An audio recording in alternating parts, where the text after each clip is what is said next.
दरम्यान मुख्यमंत्री देवेंद्र फडणवीसांनी नागपूरमधल्या घटनेची संपूर्ण माहिती घेतली आहे। आज ते विधानसभेत या संदर्भात निवेदन सादर करणार असल्याचं सुद्धा वृत्त आहे।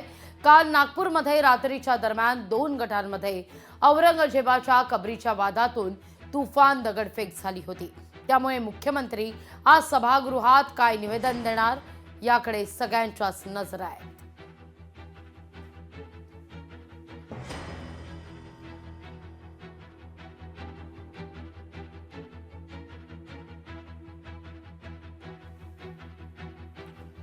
मुख्यमंत्री देवेंद्र फडणवीस या घटनेसंदर्भात सभागृहात आज माहिती देणार आहेत। राज्याचं अर्थसंकल्पीय अधिवेशन सध्या सुरू आहे, तिसरा आठवडा सुरू आहे।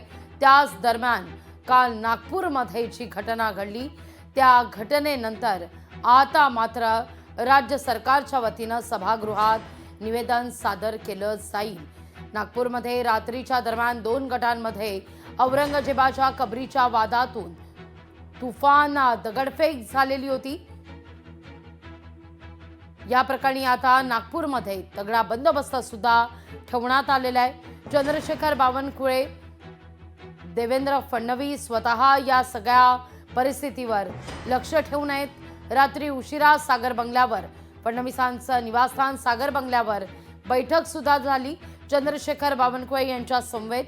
तर या बैठकीनंतर आता मात्र नागपूरमध्ये संचारबंदी लागू करण्यात आलेली आहे। विशेष म्हणजे काही असे परिसर आहेत ज्या ठिकाणी पोलिसांकडून स्वतः पेट्रोलिंग केलं जात आहे आणि नागरिकांना फारच गरज असेल तरच बाहेर पडा, अन्यथा बाहेर पडू नका असं आवाहन करण्यात येत आहे।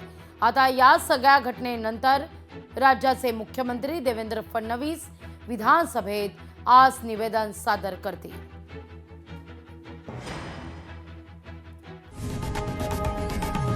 लोकशाही मराठी ऐका, पहा, जागरूक रहा।